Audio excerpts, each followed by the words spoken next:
Welcome to current शिक्षा। I hope आप सभी लोग बहुत अच्छे होंगे और आपकी तैयारी भी बहुत अच्छी चल रही होगी। आज इस वीडियो में हम रिस्पिरेटरी सिस्टम को कंप्लीट करने वाले हैं और ये जो क्लासेस हैं ये कुमार गौरव सर का जो ब्रह्मास्त्र बैच है उसकी यहाँ पर शॉर्ट नोट्स के माध्यम से रिवीजन किया जाता है। इस श्रृंखला में बायोलॉजी की 15 वीडियोज़ आएंगी जिसमें 8 वीडियोज़ आ चुकी हैं और ये नवी वीडियो है। अगर आप लोगों ने वो नहीं देखा है तो आप लोग उसको भी देखिए। अगर आप लोग चैनल पर पहली बार आए हो तो चैनल को जरूर सब्सक्राइब करें।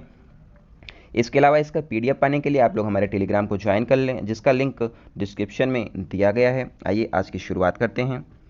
आप लोग जानते होंगे कि एटमॉस्फेयर में हवा ऑक्सीजन पाई जाती है और इसको हम लोग श्वसन के द्वारा अपने अंदर लेते हैं। सबसे पहले हम लोग ऑक्सीजन को ग्रहण करते हैं और हमारे लंग्स में जाता है। लंग्स से ऑक्सीजन हमारे ब्लड में पहुंचता है। ब्लड से ऑक्सीजन टिश्यू में जाता है। टिश्यू से ऑक्सीजन सेल में पहुंचता है। सेल से ऑक्सीजन माइटोकॉन्ड्रिया में जाता है जहाँ पर कोशिकीय श्वसन होता है। ग्लूकोज और ऑक्सीजन की प्रेजेंस में कोशिकीय श्वसन होता है जिसमें कार्बन डाइऑक्साइड बनती है और पानी बनता है और एनर्जी हमारी बॉडी को मिलती है। जो यहाँ पर कार्बन डाइऑक्साइड बनी है ये दोबारा माइटोकॉन्ड्रिया से सेल में पहुँचती है। सेल से टिश्यू में पहुँचती है। टिश्यू से ब्लड में दोबारा मिलती है। ब्लड से हमारे लंग्स में जाती है और लंग्स से हम लोग इसको बाहर कर देते हैं अपने बॉडी से। तो ये क्रम चलता रहता है। नेक्स्ट है लंग्स में गैसों का एक्सचेंज होता है। एल्वियोलाई में गैसों का एक्सचेंज होता है। यहाँ पर ऑक्सीजन ब्लड में मिलता है। ब्लड से टिश्यू में जाती है। टिश्यू से सेल में जाती है और ये गैसीय विनिमय चलता रहता है। यहाँ पे आप लोग देख पा रहे हैं ऑक्सीजन जो है कार्बन डाइऑक्साइड में बदलती है और कार्बन डाइऑक्साइड का जो ब्लड में मिक्सचर है ये बदल जाता है। तो यहाँ पर गैसीय विनिमय होता है लंग्स से ब्लड में, ब्लड से लंग्स में। नेक्स्ट है श्वसन रिस्पिरेशन। ये 4 स्टेज में होता है। पहला है ब्रीदिंग, दूसरा गैस एक्सचेंज, तीसरा गैस परिवहन, चौथा कोशिकीय श्वसन। बाह्य श्वसन होता है ब्रीदिंग, गैस एक्सचेंज और परिवहन में। आंतरिक श्वसन कोशिकीय श्वसन में होता है। नेक्स्ट है ब्रीदिंग, सांस लेना छोड़ना। सांस लेना और छोड़ना को ब्रीदिंग हम लोग कहते हैं। लंग्स से हम लोग ऐसा करते हैं। लंग्स को आप लोग देख पा रहे होंगे, यहाँ पर लंग्स है और इसके नीचे डायफ्राम दिया हुआ है। ये कर्व होता है लंग्स के नीचे। जो लंग्स है इसकी कवरिंग को प्लूरल मेम्ब्रेन कहा जाता है या फिर प्लूरा मेम्ब्रेन कहा जाता है। जो डायफ्राम है, आगे देखते हैं। श्वास लेना, जब हम श्वास लेते हैं तो हम लोग ऑक्सीजन हवा को मतलब अपने बॉडी के अंदर लेते हैं और लंग्स का जो आकार है ये आयतन बढ़ जाता है और डायफ्राम जो है ये नीचे की ओर गति करता है और डायफ्राम चपटा हो जाता है। डायफ्राम आप लोग देख पा रहे हैं, यहाँ पर जब हम लोग सांस लेते हैं तो नीचे की ओर चला जाता है और ये चपक जाता है क्योंकि लंग्स हमारे फूल जाते हैं। जब हम लोग सांस छोड़ते हैं तो हमारे लंग्स का आकार कम हो जाता है और डायफ्राम ये गुंबद आकार का फिर से हो जाता है। तो ये क्रम चलता रहता है। नेक्स्ट है सामान्य व्यक्ति ब्रीदिंग में 500 ml हवा ग्रहण करता है। सामान्य व्यक्ति 1 मिनट में 12 से 16 बार ब्रीदिंग करता है। इतना हम लोग करते हैं, 12 से 16 बार ब्रीदिंग करते हैं। एक होता है volume of gases. Residual volume होता है 1200 ml। रेसिडुअल वॉल्यूम 1200 ml हम लोग लेते हैं। टाइडियल वॉल्यूम 500 ml लेते हैं हम लोग और वाइटल कैपेसिटी 4500 ml हम लोगों की होती है। मतलब जितना हम लोग सांस जितनी खींच सकते हैं। वाइटल कैपेसिटी उसको कहा जाता है जितना हम लोग तेज़ सांस अंदर लेना, तेज़ सांस बाहर छोड़ना वाइटल कैपेसिटी कहलाता है। फेफड़ों का शेप जो होता है ये कोनिकल होता है। इसके अलावा TLC टोटल लंग्स कैपेसिटी, जितनी हमारे लंग्स की कैपेसिटी होती है रिस्पायर करने के लिए वो होती है 5800 ml। इतनी हम लोग जो ऑक्सीजन मतलब जो हवा है इसको हम लोग अपने लंग्स में ले सकते हैं। नेक्स्ट है यहाँ पर एक फिगर दिया गया है जिसके माध्यम से हम लोग समझते हैं कि कैसे हम लोग जो सांस लेते हैं और छोड़ते हैं। नोज़ जो यहाँ पर दी गई है, नोज़ से यहाँ पे ट्रैकिया में आता है। ट्रैकिया में एक यहाँ पे आप लोग देख पा रहे होंगे बॉक्स टाइप का बना है, इसको एपिग्लॉटिस कहा जाता है और ये ट्रैकिया को बचाता है कि इसमें कोई भी सांस के अलावा और कोई भी चीज़ ना जाए। जैसे कि कभी कभी देखते होंगे आप लोग कि फूड अगर कोई अन्न का दाना इसमें चला जाता है तो हम लोग खांसने लगते हैं। तो ऐसा इसलिए होता है कि इसके अंदर कुछ भी नहीं जा सकता और ये हमको प्रोटेक्ट करता है एपिग्लॉटिस। यहाँ पे लैरिंक्स दिया हुआ है। लैरिंक्स जो है ये स्वर तंत्र है। ये हमारा साउंड बॉक्स होता है, मैमल्स का साउंड बॉक्स लैरिंक्स कहा जाता है।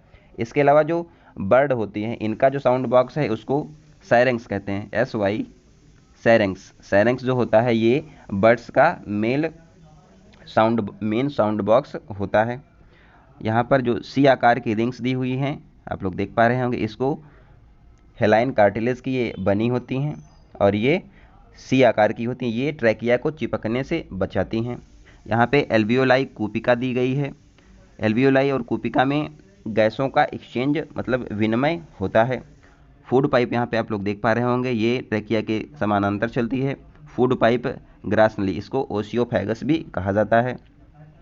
ट्रैकिया श्वास नली, विंड पाइप श्वसनी, ब्रोंकी और ब्रैंकियोली श्वासनिका, ये यहाँ पर दी गई हैं। नेक्स्ट यहाँ पर क्रम दिया गया है कैसे हम लोग गैसों का एक्सचेंज करते हैं।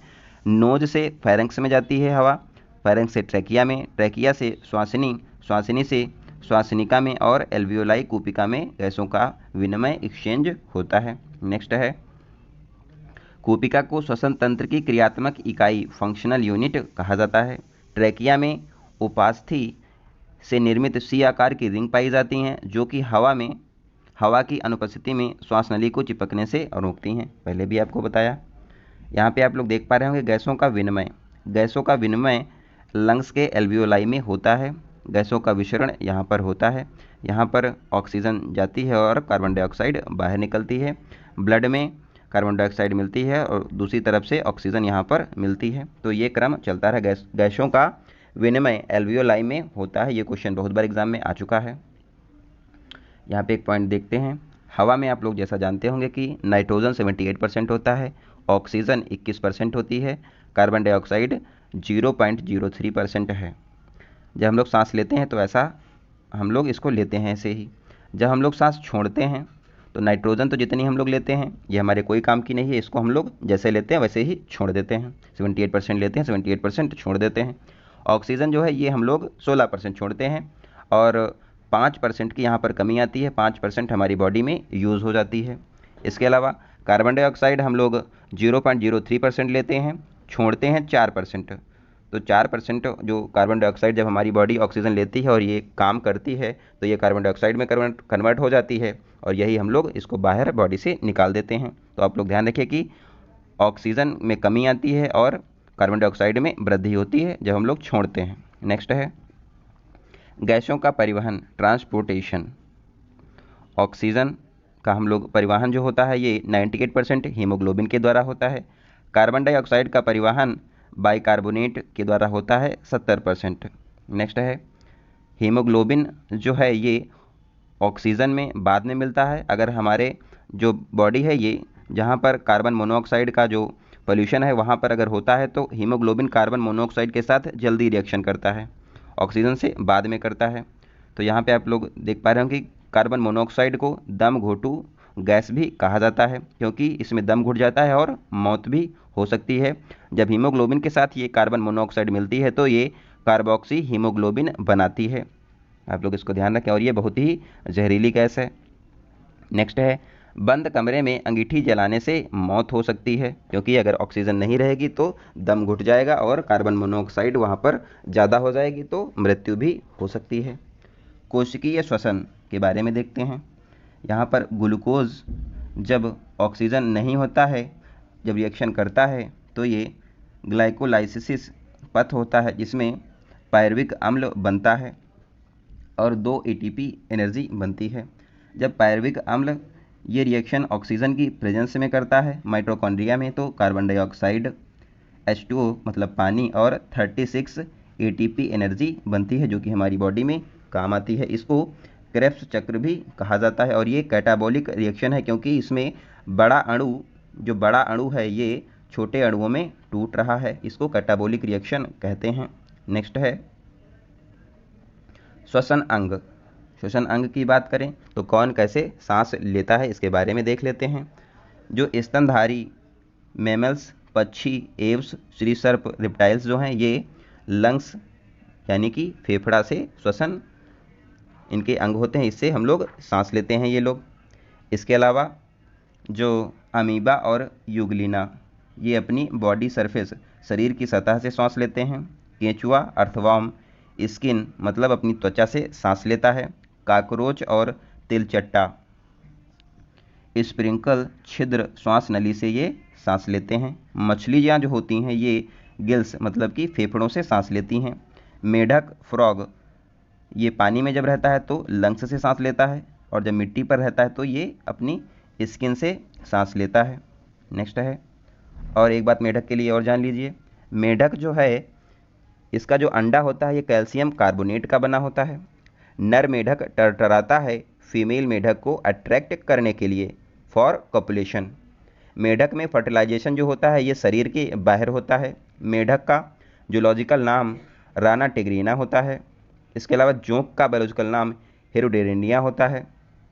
जो कीड़े होते हैं ये सांस लेने के लिए ट्रैकियल सिस्टम का यूज़ करते हैं। कीड़े जो हैं ये ट्रैकियल सिस्टम का यूज़ करते हैं, ये क्वेश्चन एग्जाम में आ चुका है। आप लोग देखते होंगे कि जोंक जो है ये काट लेती है, तो जब जोंक काटती है तो हेरोडिन नामक एक एंटीकोगुलेंट रिलीज़ करती है, जिससे हम लोगों को बहुत दर्द होता है। नेक्स्ट है श्वसन। जब हम लोग नॉर्मल सांस लेते हैं तो ऑक्सीजन लेते हैं और कार्बन डाइऑक्साइड को छोड़ देते हैं।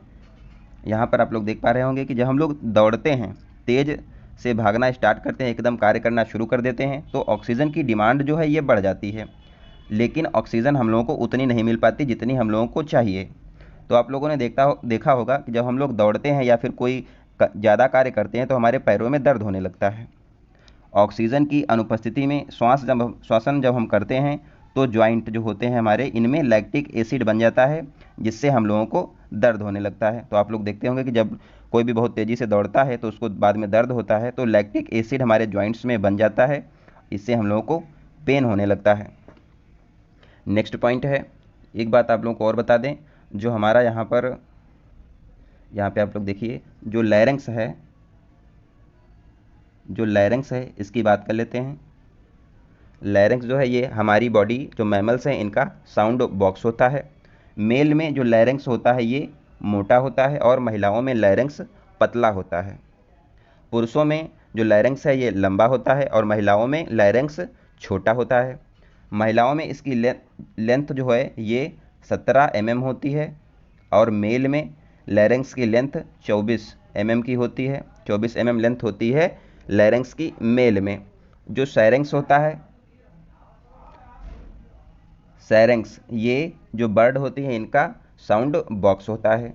महिलाओं का आप लोगों ने देखा होगा कि आवाज़ पतली होती है, उसका कारण लैरिंक्स ही है। महिलाओं का वोकल कॉर्ड पुरुषों के वोकल कॉर्ड से 5 mm छोटा होता है। ट्रैकिया में जो रिंग्स पाई जाती हैं उसको चिपकने से बचाने के लिए ये होती हैं। लंग्स की कवरिंग को प्लूरल मेम्ब्रेन कहा जाता है। इसके अलावा लंग्स की जो लीवर की जो कवरिंग होती है उसको ग्लीसन कवरिंग कहते हैं। जो लीवर की जो कवरिंग है उसको ग्लीसन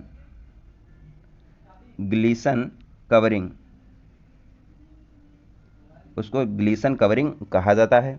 एल्वियोलाई में गैसों का एक्सचेंज होता है, ये तो आप लोगों को बता दिया। और जो फायरेंक्स है ये कॉमन पैसेज ऑफ फूड और एयर का होता है।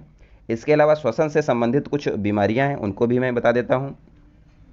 देखो, जो लोग सिलिकॉन की फैक्ट्री में काम करते हैं उनमें सिलिकॉन के बहुत से कण उनके फेफड़ों में जमा हो जाते हैं, जिससे कि लंग्स कैंसर बन जाता है। जो लोग ज़्यादा स्मोकिंग करते हैं उनमें जो स्मोकिंग की जाती है तो उसमें निकोटिन होता है, और निकोटिन का धुआं हमारे फेफड़ों में जाकर जम जाता है और ये छोटे आकार का लंग्स को कर देता है। हमारे लंग्स जो ज़्यादा स्मोकिंग करते हैं उनके लंग्स जो हैं ये छोटे आकार के हो जाते हैं, जिसमें फेफड़ों में एक लिक्विड बनने लगता है और उस लिक्विड को टार कहा जाता है। उस लिक्विड को टार कहते हैं, जो फेफड़े या माउथ का कैंसर बाद में बना देता है। तो इसलिए स्मोकिंग तो नहीं करना चाहिए। ब्लैक लंग्स डिजीज़, जो लोग कोयले की खदानों में काम करते हैं उनके फेफड़ों में कोयले के छोटे छोटे कण डिपॉजिट हो जाते हैं और उनके फेफड़ों में कैंसर में ये बाद में बदल जाता है। तो आई होप आप लोगों को वीडियो अच्छी लगी होगी। अगर आप लोगों को वीडियो अच्छी लगी तो वीडियो को ज़रूर लाइक करें, और इसके पीडीएफ के लिए आप लोग टेलीग्राम को ज्वाइन कर लें, वहाँ पर इसका पीडीएफ आप लोगों को मिल जाएगा।